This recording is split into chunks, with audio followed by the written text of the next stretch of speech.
Blizzard had their developer chat today, and it kind of broke down into two different sections. One talking about the Season 3, Season of the Construct changes, and the other part talking about balance changes. So what I'm going to do for this video is just talk about any kind of seasonal changes, and then tomorrow's video, when the patch notes come out, I'm going to talk about the balance changes that were talked about today, as well as obviously the notes when they get released as well. I made a video yesterday talking about Season 3 and explained all the details that we knew so far. So anything that was explained in that yesterday video, I'm not going to mention again today. That way I can keep this video nice and short and I'm not being redundant with information. So if you haven't seen that video, go check it out. It's less than 6 minutes. I try to keep all my videos under 8 minutes. That way I can't spam you guys with mid-roll ads and you can just watch this video in one easy, seamless watch. So the first thing they talked about was just a little recap about Season 2, about how they introduced the boss ladder, the Abattoir of Zir, the Midwinter Blight, before going on talking about the lore for Season 3 of Diablo 4. I'm not really going to get into the lore.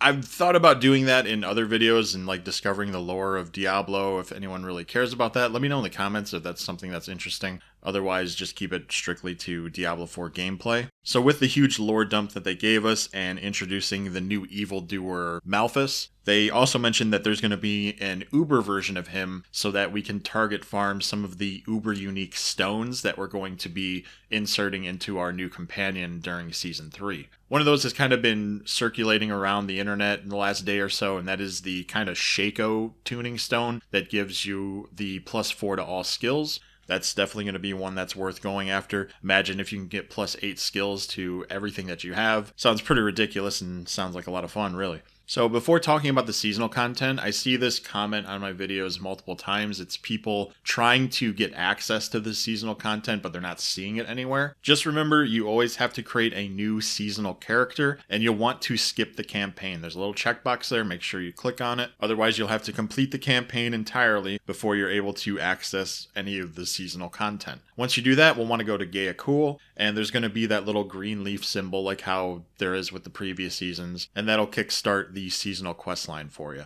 This will lead us to a little tunnel where we'll get to pick up pieces of our companion. We'll meet with some other NPCs who can repair our companion, and then we're up and running, putting the tuning stones and the governing stones into our companion, and this is going to be the main game mechanic for this entire season.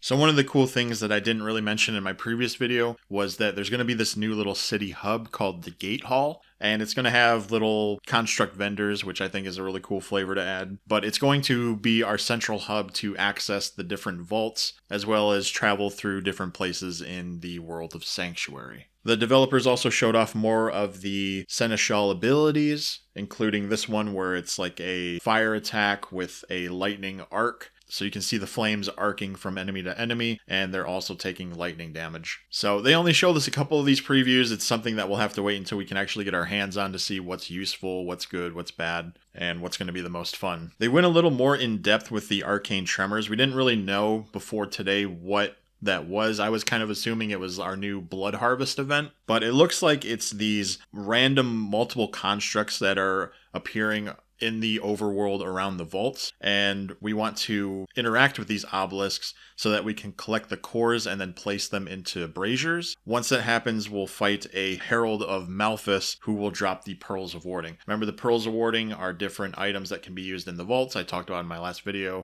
Talking about the seasonal journey again, they're making some changes to this. So the PvP objectives, they noticed that a lot of people weren't really completing those. I don't think I completed those myself. I don't think I've killed anyone the whole time I've been playing Diablo 4. There's really never anyone in the area. I don't want to wait around for that. So they're going to be adjusting some of the PvP objectives so that you're not getting stuck on a certain chapter of the seasonal journey. And to kind of tie in with that, they're not making it so you have to complete Chapter 2, Chapter 3 to progress in the quest line. So in previous seasons of Diablo 4, you would have to complete Chapter 2, and then you could progress the storyline a little bit. Then you'd have to complete Chapter 3, and then do the same thing, progress a little bit. But they're just going to get rid of that, whatever data they're receiving, that people aren't liking that, people don't enjoy that. So that's just, that restriction is going to be taken off as well. Never really bothered me personally because it gave me like a goal to, okay, if I want to complete this quest line and keep going with it, I need to start checking these boxes off. So it wasn't really a big deal to me, but I can see how if you just want to get on with the story and you don't really care about the rewards,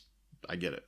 But if you do start focusing on those seasonal journey rewards, you will be rewarded by getting early governing and tuning stone powers for your companion to kind of give them a kickstart to becoming more powerful. And then lastly, they talked about the gauntlet a little more, about how at the start of the gauntlet, there's going to be a boss that you can fight, like a Nightmare Dungeon boss. The one that they had was the Tomb Lord. And also there's going to be vault-specific shrines in the gauntlet.